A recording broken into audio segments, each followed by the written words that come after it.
Ir con la hermana Cristina y las demás maestras a su clase, ¿ok? Hermano, busquen sus Biblias, el Evangelio según San Lucas, capítulo 8, y vamos al versículo 40. Fue la invocación, de hecho, que se leyó en la escuela al inicio del servicio. Evangelio según San Lucas, capítulo 8, a partir del versículo 40.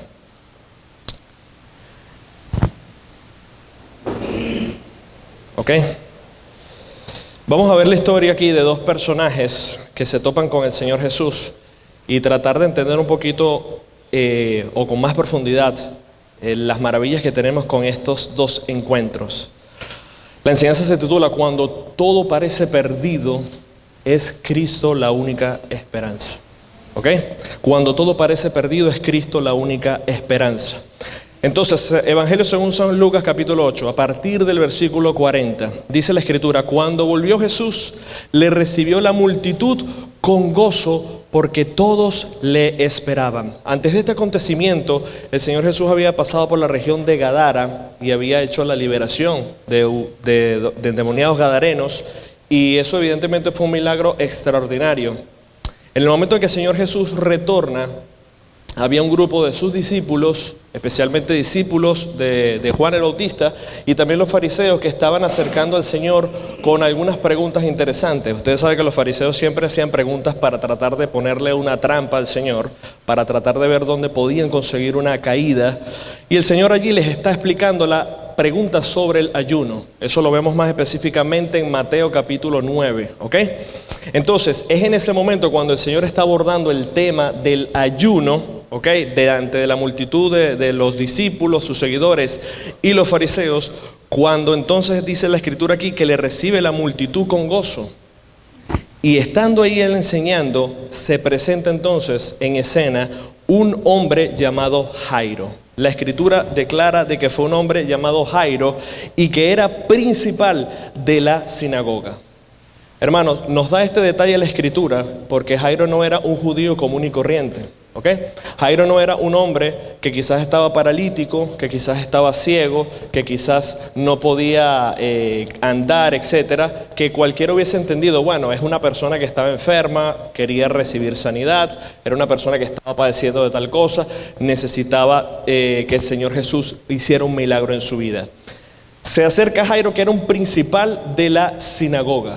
Jairo era, hermanos, el líder principal dentro de la sinagoga, ¿ok? Era un hombre que evidentemente delante de la sociedad tenía una buena reputación. Era un hombre que delante del pueblo judío era visto como un hombre con el favor de Dios en su vida, que evidentemente era colega de los rabinos y aún mismo tenía gran estima de parte de los fariseos hacia su vida. Y precisamente los fariseos, quienes eran personas que estaban buscando siempre acusar al Señor de alguna blasfemia o algo, se sorprenden que este hombre se acerca al Señor y no solamente se acerca como alguien que tiene una pregunta para él, sino que dice la Escritura que se postró a los pies de Jesús. Estamos hablando que un fariseo jamás se atrevería a hacer eso. Ellos dirían, por favor, qué humillación. ¿Cómo nosotros nos vamos a arrodillar delante de un hombre común y corriente, de un carpintero cualquiera? ¿Ok? Recuérdense que ellos no querían reconocer todo lo que el Señor hacía y no querían aceptar, por supuesto, la misión que el Señor estaba haciendo en el mundo. Y se postra y dice la Escritura que le rogaba que entrase a su casa. ¿Cuál era la causa de la desesperación de este hombre? ¿Cuál era la causa? Era que tenía una hija única, como de 12 años, que se estaba muriendo. La Escritura nos dice aquí que Jairo, en su desesperación, hizo lo que cualquier persona podía hacer. En su desesperación, clamar al único que podía darle una solución. Jairo, a diferencia de aquel centurión, quizás no tenía la fe suficiente para creer de que Jesús, con el poder de su palabra, podía hacer la sanidad en su hija, aún a la distancia. ¿Se acuerda que el centurión cuando le dijo, mira, da la palabra? He aquí, yo tengo gente a mi cargo y yo le doy una instrucción y ellos van y obedecen. Si tú lo dices, ¿cuánto más? Y el Señor dijo que no había hallado tanta fe en un hombre como él. Pero Jairo pensó, es necesario que Jesús vaya directamente allí, que quizás haya un contacto físico, un toque, y mi hija sea sanada. Entonces, hermano, entendamos la situación. Un hombre que servía al Señor, un hombre que estaba visto dentro del pueblo con elogios, tenía una hija de 12 años. El texto dice hija única, es decir, la esperanza de su casa, la sucesión de su raza. Estamos hablando de una niña en la flor de su edad y que en vez de pensar en un futuro, en un casamiento, se estaba presentando ante ella la propia tumba. De todas las cosas, hermanos, que el ser humano puede lidiar con la muerte es lo más difícil, ¿ok? Problemas económicos, desempleos, problemas con las personas, accidentes, muchas cosas se pueden lidiar con eso, pero cuando se le dice a alguien, tu hija está a punto de morir, esa es otra cosa. Esa es otra cosa que estaba devastando a este hombre y no le importaba su reputación, no le importó qué iban a pensar los demás. Él solamente dijo, yo quiero un milagro en mi vida. Por eso vemos el texto, o vemos haber dicho el título del mensaje, cuando todo parece perdido, Cristo es la única solución. Entonces, vemos aquí que Jesús observa la necesidad de este hombre y el Señor con compasión, el Señor con misericordia, acepta ir al lugar. El Señor conocía lo que iba a pasar, el Señor sabía que había un propósito maravilloso. Pero póngase ahora un momento a pensar en el escenario. Jairo quiere que el Señor vaya rápidamente porque él dice, el tiempo se me acaba. No sé cuánto le quede a mi hija. Es como aquel enfermo que está siendo llevado en una ambulancia, ¿ok? Hacia el hospital y de repente hay mucho tráfico y usted ve la ambulancia tocando apresuradamente. Abran paso, no se atraviesen, abran paso. Por lo menos en este país se respeta eso. Los carros se mueven a un lado, pero en los países nuestros dicen, no, yo también estoy apurado. Dicen los que están ahí adelante, ¿verdad? Entonces esa es la desesperación que tiene en ese momento Jairo. Pero van allí adelante y nos vamos entonces al versículo 42, ¿no? Versículo 42, la parte B que dice, y mientras iban, la multitud le oprimía. El problema era que Jairo presenta esta petición delante de una multitud de personas. Y recuerden, en ese tiempo no había no había Lyft, no había ni siquiera una bicicleta eléctrica. Todo era andando a pie, ¿ok? En esos pueblos. Y sucede que entra en escena otra mujer que tenía una necesidad también especial. Versículo 43, pero una mujer que padecía de flujo de sangre desde hace 12 años y que había gastado en médicos todo cuanto tenía y por ninguna había podido ser curada, se le acercó por detrás y tocó el borde de su manto. Hermano, note lo interesante. La hija de Jairo, dice la escritura, hija única, que era como de 12 años. Y ahora el texto nos dice una mujer que tenía un flujo de sangre precisamente desde hace 12 años.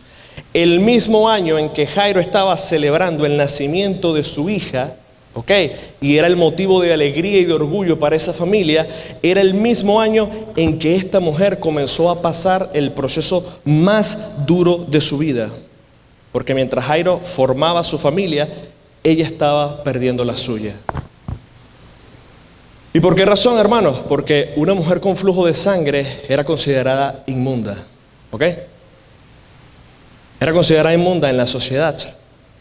Había muchas cosas que esta mujer iba a dejar de poder disfrutar, de tener contacto con las personas, de poder asistir a las sinagogas, de inclusive poder tener intimidad con su esposo. Tantas cosas, hermanos, esta mujer lo estaba perdiendo todo por esta dura enfermedad. Tanto así que la escritura dice que ella había gastado todo cuanto tenía. O sea, imagínense la desesperación. Por eso es que la gente se enferma en este mundo por tener riqueza, por tener poder, por tener fama. Y en verdad hay gente que lo ha logrado, pero en un momento de la vida llega una enfermedad y esa persona entra en razón y dice, ¿de qué me vale todo el dinero si no me puede sanar? ¿Ok? ¿De qué me vale todas las riquezas que yo tenga en este mundo si voy a ir a la tumba y nada de esto me voy a llevar? La persona entra en razón. Esta mujer tenía una hemorragia continua. Eso es lo que se refiere al flujo de sangre. Era un sangrado que no se detenía por completo. Y en el tiempo, para que usted entienda el contexto de lo que vamos a estudiar, en el tiempo del pueblo judío, esta enfermedad se asociaba de hecho con un pecado. Se asociaba con un pecado de infidelidad. Entonces, muchas veces las mujeres que tenían esta enfermedad eran vistas como un caso de juicio. Y dirían las personas, seguramente este es Dios que ha castigado a esta mujer porque ha pecado. ¿Ok? ¿Se acuerdan cuando algunos se le acercaron al Señor y le dijeron, Señor, ¿qué hicieron estos hombres para que hubiese venido sobre ellos este castigo y este pecado? Porque todo lo asociaban precisamente a algo mal que había hecho la persona. Ella no podía entrar en la sinagoga porque la ley lo prohibía, como dice Levíticos capítulo 15. Si tenía hijos no podía abrazarlos porque, recuerden, los contaminaba. Y si era devota no podía acercarse a la presencia de Dios. ¿Se acuerdan cuando los leprosos estaban en la calle? Que decían, ¿qué cosa? Inmundo soy. Entonces era como, nadie debería tocarla, nadie debería acercarse. Entienda, hermano, la condición. Esta mujer se sentía alejada de la sociedad. ¿Cuánta gente que no se siente así sin esperanza decide quitarse la vida diciendo, ya no aguanto más, ¿para qué voy a seguir viviendo? Y por ninguno había podido ser curada.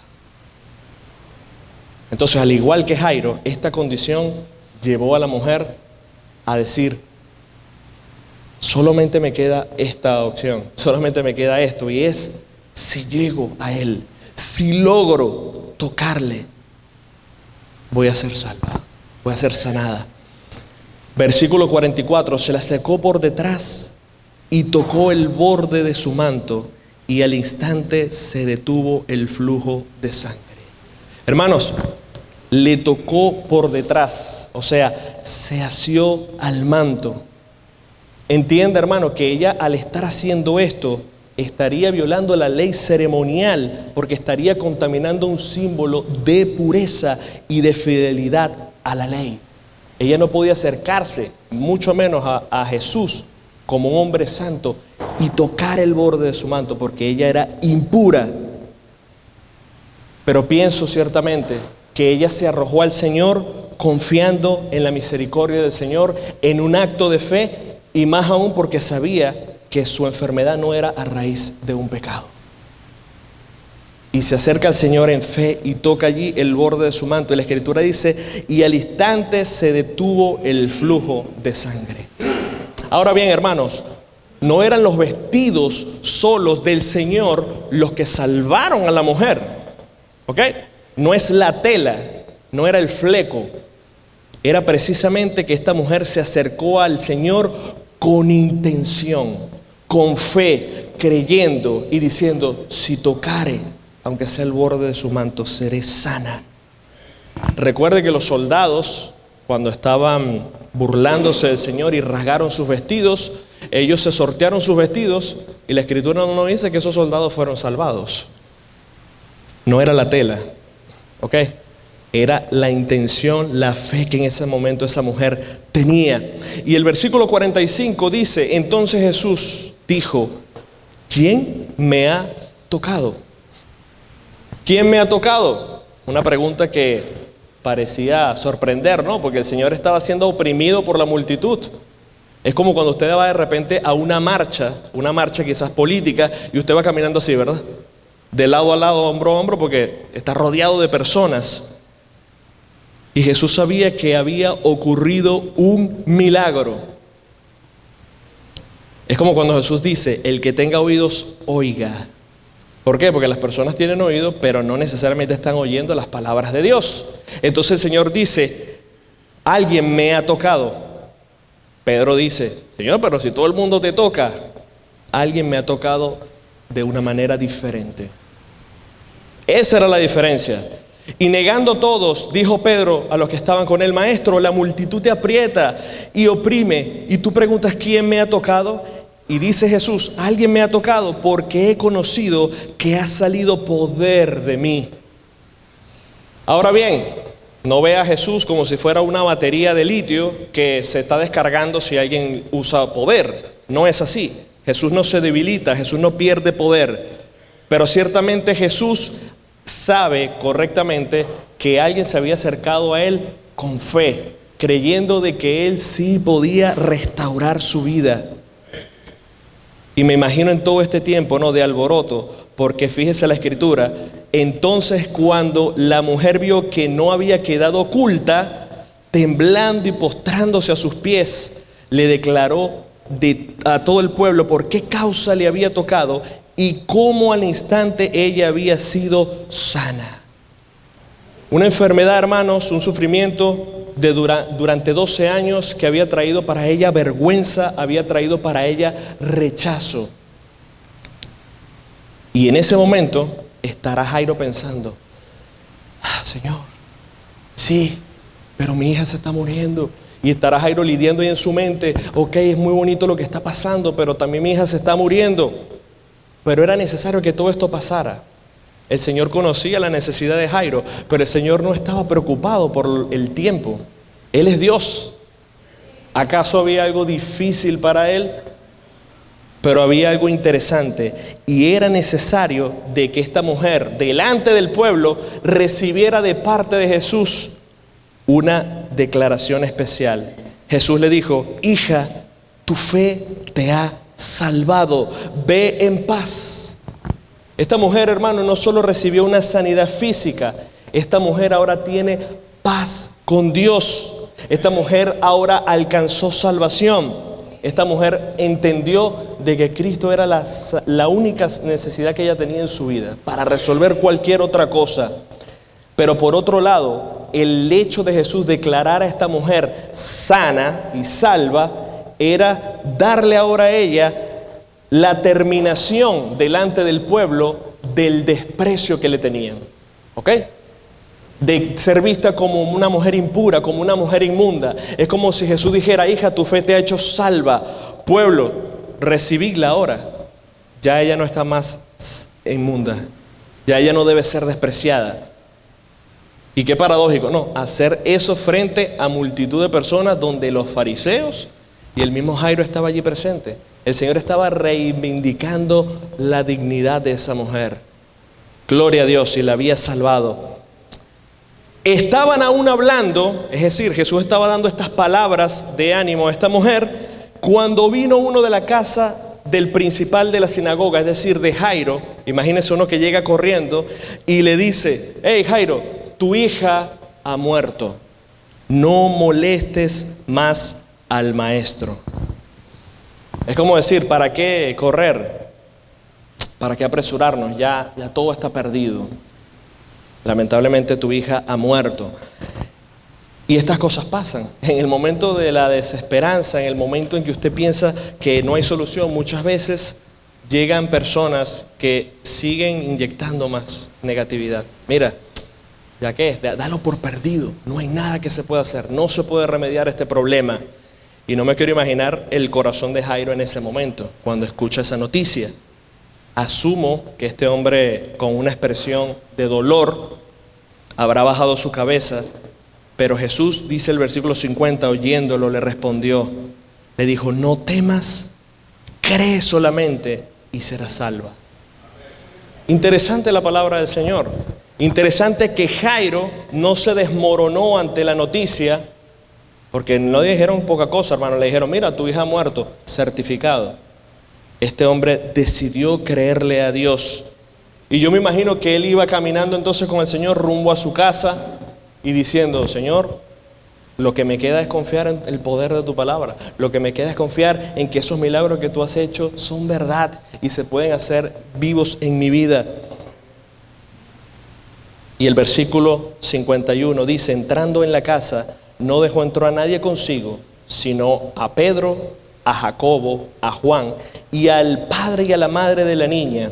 Y todos lloraban y hacían lamentación por ella. Pero él dijo, no lloréis, no está muerta, sino que duerme. Ciertamente, hermanos, Jesús estaba expresando aquí de una manera enigmática. Jesús habla esto con intención porque no quería llamar la atención en este momento todavía sobre el poder de su resurrección. El Señor tenía poder para levantar de los muertos a quien fuera.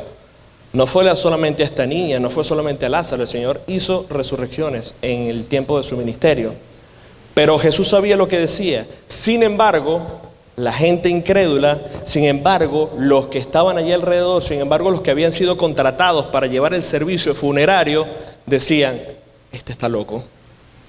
¿Cómo este hombre va a decir que está muerta si nosotros mismos, que somos especialistas, que somos médicos forenses, ya certificamos de que esa mujer no está viva? No hay aliento de vida en ella. Todos estaban concordando eso. Y se burlaban de él. Y se burlaban de él. Y le despreciaban. Todavía en ese tiempo la gente seguía burlándose y con su incredulidad negaban del poder de Dios. Mas él, tomándola de la mano, clamó diciendo, muchacha, levántate.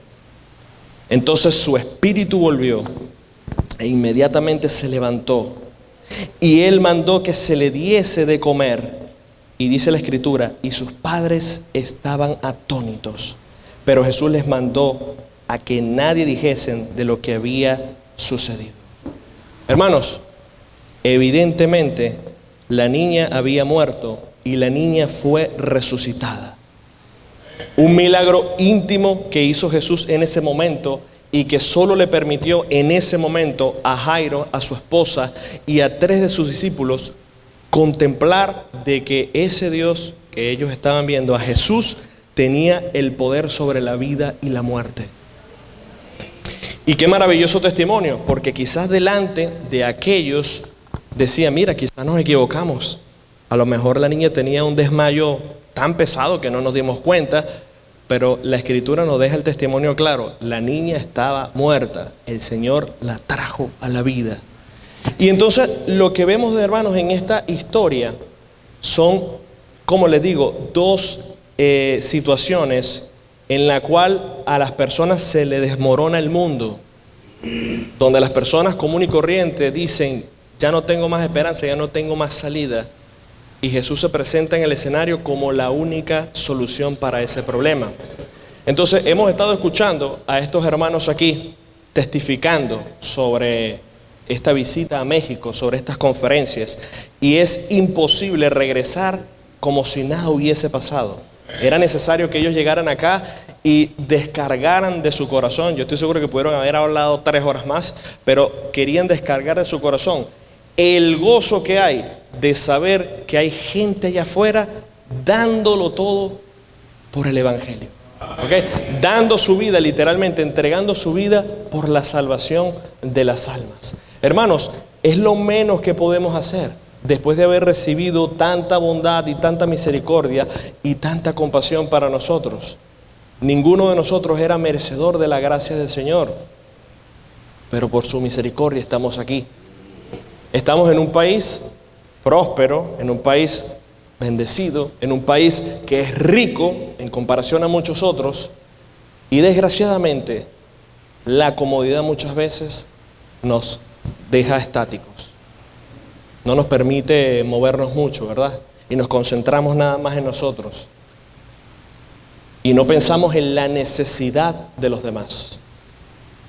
¿Ok?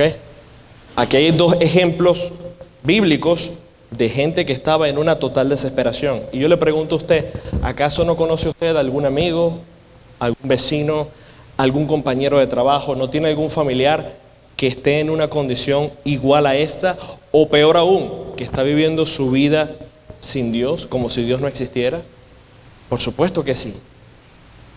Y usted conoce la verdad, usted conoce la luz, usted conoce la verdad que le puede llevar a esa persona a que tenga un encuentro salvífico con el Señor y pueda ser precisamente libre, hermano, de la opresión.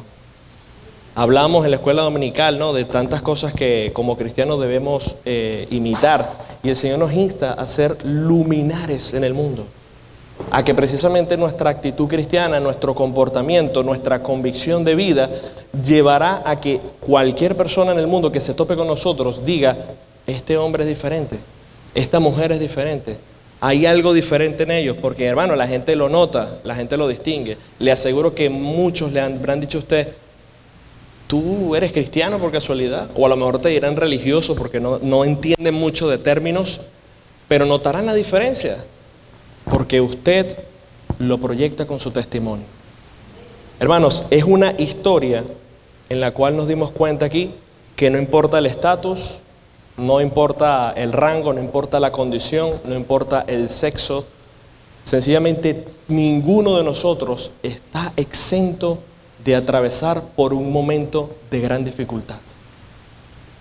Pero estos hombres entendieron que cuando no había esperanza, la única solución era Cristo. Es muy lamentable que hayan personas que aún en estos tiempos y aún atravesando momentos como estos, se le presente el Evangelio y aún así ese corazón endurecido diga: no, gracias, no necesito de Dios. Eso es muy doloroso. Yo me pongo a pensar en los hermanos que van a predicar a veces en los hospitales y hay personas que literalmente ya están en sus últimos días y ese hombre, esa mujer del Señor van y claman y oran y le presentan a la persona el Evangelio y desean que esa persona entienda qué otra salida tiene. Y la persona sigue ahí todavía, ¿no? En su falsa convicción. No, tranquilo, yo no he sido malo en mi vida. Yo sé que yo he hecho algunas cosas malas, pero también hice muchas cosas buenas. Y piensan falsamente, ¿no? En su moralidad o en una falsa religión. Pero estos dos entendieron, solamente Él es la esperanza. ¿Se imagina usted, hermano, el regocijo? ¿Se imagina a usted el gozo y el contentamiento? No solamente para Jairo, para su esposa y para su hija, y para esta mujer, sino para todo el pueblo, de ver tangiblemente el poder de Dios en acción. Y usted dirá: bueno, hermano, es así. Vimos una niña muerta que se levantó de la vida, vimos a una mujer que se detuvo al instante del flujo de sangre. Y yo digo, esto que está aquí pasando, esta congregación, este grupo de hombres y mujeres que estamos reunidos aquí, es evidencia del poder de Dios ahora mismo actuando en este tiempo.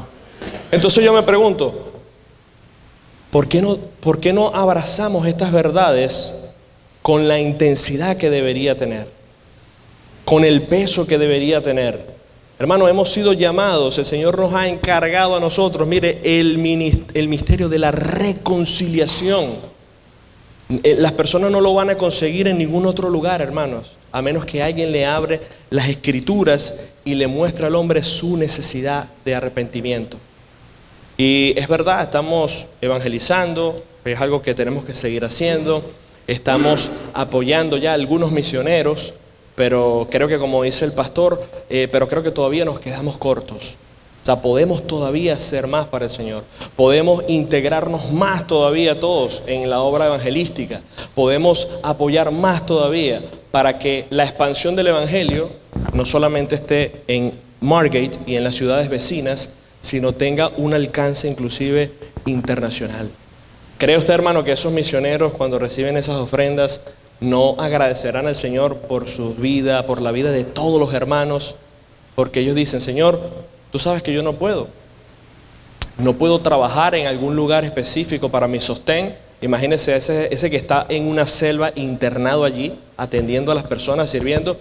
A ver, ¿dónde piensa usted que va a trabajar? ¿Dónde piensa usted que va a poder resolver y a la vez atender el ministerio del Señor? Estamos hablando, hermano, de que necesitan vivir por fe. Necesitan confiar en Dios plenamente. O sea, la dependencia de ellos realmente es 100% en Dios. Y lo bueno es, hermano, que el Señor provee. El Señor suple las necesidades. El Señor bendice. Y como bien dijo Gabrielito, el Señor lo hará con o sin usted. No quisiéramos, hermanos, no quisiéramos, hermanos, que usted y yo nos perdiéramos de esa bendición. Es decir, ¿por qué nosotros ser excluidos de ser participantes de esto? ¿Por qué nosotros decir, bueno, que lo haga otro y no yo?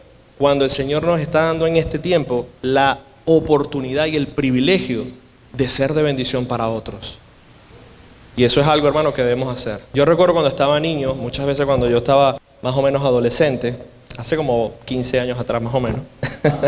Entonces, me recuerdo que en vacaciones salía a trabajar de algo, bien sea a trabajar apoyando un food truck de esos de hamburguesas o en los supermercados y todo, para uno hacer un dinerito adicional, ¿no? Y tener algo cuando estuviese en los tiempos de escuela.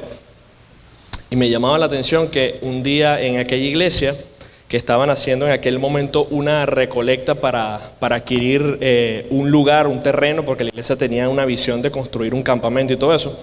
Y el pastor pone ahí la información de todas las personas que habían dado un aporte. Y entre esas estaba puesto el nombre mío.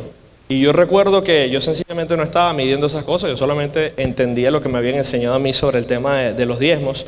Y el pastor destaca que era increíble que un niño, no sé si tendría en ese tiempo 13 años, no sé, entendía más el compromiso y la fidelidad de Dios que aún muchos adultos. Porque él estaba consciente de que eso era por mi trabajo. Entonces cuando yo a veces veo que los niños pasan y dan sus ofrendas y lo dan porque a veces es algo que ellos se ganaron, yo veo ese espejo y digo, Señor, es bueno que desde pequeño los niños entiendan a ser generosos principalmente con tu obra. De que entiendan de que allí hay bendición, de que tú no eres deudor de nadie y de que tú bendices, hermano, en abundancia. El Señor nos ha dado, hermano, la bendición de estar aquí, pero no solamente para nuestra propia satisfacción, nos ha permitido estar aquí para que seamos buenos mayordomos y administradores de lo que Él nos ha dado. Le aseguro que hay gente en muchos lugares que desearían, hermano, de corazón, poder dar más y aún de su pobreza hacen el mayor esfuerzo. Si usted y yo estamos aquí, podemos hacer más. ¿Por qué callar eso? ¿Por qué no sacrificar algo quizás que no es indispensable, que no es necesario, que solamente es para un lujo, para una vanidad? A veces quizás vamos a un lugar a ver qué podemos gastar el dinero, no porque en verdad tengamos una necesidad. ¿Y por qué no pensar, oye, mejor ese dinero sería bueno para un misionero? Y más por estas fechas, acordándonos de los necesitados. Entonces, hermano, yo creo que con esta enseñanza, la cual ya voy a finalizar, dice, la hija de Jairo y la mujer que tocó el manto de Jesús. Pero piense, usted mismo como persona, como hombre, como mujer, decir, Señor, yo como estos hombres, hubo un tiempo en mi vida en que estuve sin esperanza, estuve en total desesperación, no tenía rumbo, iba al infierno y tú mostraste tu compasión y me salvaste. Acuérdese de esa persona que le invitó a la iglesia, acuérdese de esa persona que le regaló un tratado, acuérdese de esa persona que le discipuló, que le guió a Cristo. Y diga, Señor, gracias por este hombre que lo utilizaste, o esta mujer que utilizaste. Pero eso no debería cesar allí. Es que usted diga, bueno, es turno de que yo también ponga de mi parte y me esfuerce por propagar el mensaje de salvación. Porque estamos predicando, hermanos, un Cristo vivo. Estamos predicando un evangelio real, un evangelio eficaz, que sigue trayendo a los hombres de la muerte a la vida y de las tinieblas a la luz admirable de Cristo. Confíe en el Señor, de que Él es su esperanza en todo y que nuestra vida está en sus manos, y decídase a servir al Señor con su vida. Amén. Señor, gracias te damos, Padre, por esta enseñanza, Señor, por esta reflexión en tu palabra. Gracias, Padre, porque este milagro manifestado sobre Jairo y sobre esta mujer del flujo de sangre son testimonios evidentes de tu poder, de tu control, Señor, sobre toda circunstancia. Señor, perdónanos, porque aún siendo creyentes muchas veces no tenemos fe. Aún siendo cristianos, Señor, empezamos a dudar, Señor, y no creemos que tú puedas obrar un milagro porque nuestros ojos solamente ven lo de aquí abajo. Pero, Señor, recuérdanos siempre de que tú nos declaras en tu palabra, ¿hay acaso alguna cosa difícil para mí? Señor, no importa lo que diga el mundo, no importa lo que diga la ciencia, no importa lo que diga la política, Señor, tú tienes la última palabra. Y en todo, Señor, en todo estaremos agradecidos de que en el lugar donde tú nos pongas, seremos instrumentos útiles en tus manos. Padre, bendice a todos los que estamos aquí presentes. Y si hay alguna persona en este lugar, Señor, que no te conoce, que no te ha recibido como su Señor y Salvador, permite, oh Dios, que el Evangelio pueda ser compartido con esta persona, para que pueda venir al arrepentimiento, Señor, para que pueda poner su fe en ti, el único Señor que tiene poder para darle vida eterna. Señor, no hay sanidad en los médicos, no hay salvación en la ciencia, no hay salvación, Señor, en la astrología, no hay salvación en dioses falsos, solamente hay salvación por medio de Cristo. Señor, ayúdanos a confiar, Señor, y a que esa fe se mantenga latente. Ayúdanos a poder seguir propagando el Evangelio, Señor, en este lugar, en esta comunidad donde tú nos has puesto. Recibe, Señor, toda la adoración, la honra y la alabanza por los siglos de los siglos. Amén.